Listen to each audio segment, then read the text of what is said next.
ને વસ્તી ને આપણો હિન્દુ સમાજ ને ખરેખર ધન્ય છે કે જે આ હોમમાં આપણે આજે બેઠા છીએ એ હોમ લગભગ 2 વર્ષ પહેલા હું અહીંયા આવ્યો હતો અને આમંત્રણ લીધું હતું ત્યારે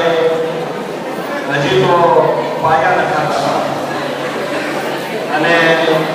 આ 2 વર્ષની અંદરમાં આજે ઉદ્ઘાટન કરીએ છીએ એ ખરેખર ગુજરાત હિન્દુ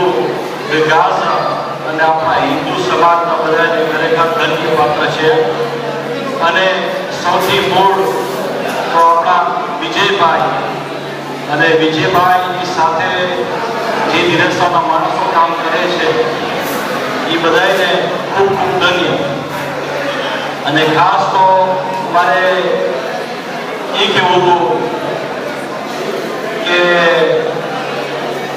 આપણા ગોરધનભાઈ બેઠા છે લંડનથી આવ્યા છે એ લગભગ 85 કે 90ની સાલમાં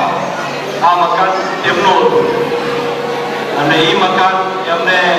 આપણા નટુભાઈ ત્યારે પ્રેસિડેન્ટ હતા અમને તેમની સાથે નેગોશિએટ કરી અને એક નાનકડું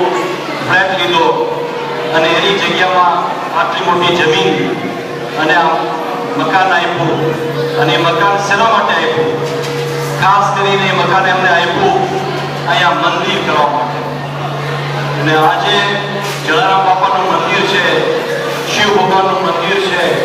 આજે જલારામ બાપાનો આવવાનો હોલ થયો છે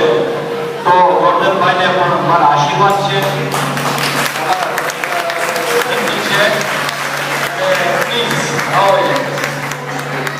ગોરધનભાઈ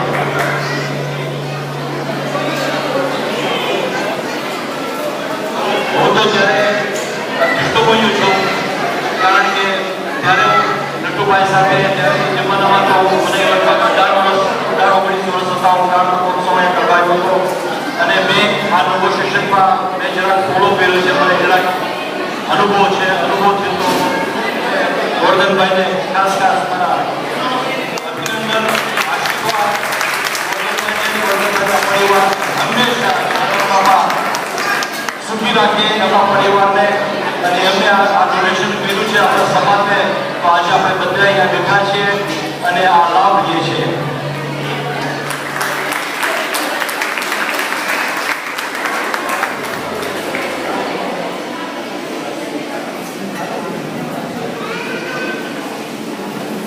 અને ખાસ કહેવાનું આપણે હિરેનભાઈને મારા મોટા ભાઈ વડીલ છે અને તે બોલ્યા કે અશ્વિનભાઈ સાલામાંગામાં આનંદ આશ્રમ બનાવે છે અશ્વિનભાઈ આનંદ આશ્રમ નથી બનાવતો આપણે બધા આનંદ આશ્રમ બનાવીએ છીએ અને ખાસ તો એ કહેવાનું કે ગુરુદેવના આશીર્વાદથી અને ગુરુદેવથી આપણે જીવિત બનાવીને આપણે બધાએ આપણે ગુરુદેવને જે ગુરુદેવ આપણને આપીએ છીએ એની ભેટ આપણે પાછી ગુરુદેવને આપણે આપીએ છીએ અને ગુરુદેવ આપણને નિમિત્ત બનાવ્યા છે અને એ નિમિત્તે આપણે આસન બનાવીએ છીએ તો બસ હિરેનભાઈ મારે ખાલી કેવું હતું સોરી અશ્વિનભાઈ કાંઈ નથી બનાવતા આપણે બધા બનાવીએ છીએ અને ગુરુદેવના જલારામ બાપાના રામચંદ્ર ભગવાનના આપણા બધા ઉપર આશીર્વાદ છે આપણે બધા અહીંયા મોસમમાં સુખી છીએ આપણે બધાને ગુરુદેવે જલારામ બાપાએ બધા આપણે ધન દીધું છે તો આપણે આવા સારા કામ કરીએ છીએ આશ્રમો બનાવીએ છીએ ચંચાઈમાં મંદિરો બનાવીએ છીએ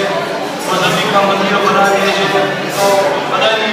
ગુરુદેવના જલારામ બાપાના રામચંદ્ર ભગવાનના બધાને આશીર્વાદ છે અને આપણા પિતૃઓના ખાસ કરીને તો આપણા પિતૃઓને આપણે ભૂલી જાય છે પણ આપણા પિતૃઓના આશીર્વાદ હોય તો જ બધું થઈ શકે ચાલો ખૂબ આભાર બધાને અને જલારામ બાપા